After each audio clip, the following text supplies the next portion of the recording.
这几档伫咧高雄出现袂少非法的业者，因走去深山下来偷倒废弃物，甚至放火烧，真恶掠着人。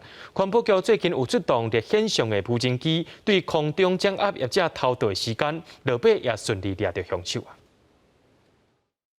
遥控无人机翕到这批电拿雄雄庆出白烟，因为拢互电拿砸着看无。这道出动着现场镜头巡查，就看到一个红点，确定有人伫电拿内底偷烧粪扫。整个地上的烧过的痕迹。环保人员到现场发现非法业者当咧烧建筑废弃物，这是今年6月环保局伫沼庆查缉案件。业者无执照，因拢趁半暝，把废弃物载去沼庆山林内底乌白蛋，而且佮放火烧，附近社区学校拢闻到臭味。毋过因为米伫咧山林，无人机嘛翕无，出动着现场才知影因咧变啥梦。最后业者互人罚10万。掌握可疑热点后，并于邻近道路及疑似弃置地点设置缩时摄影等，确实掌握非法弃置地点后，通知地检署。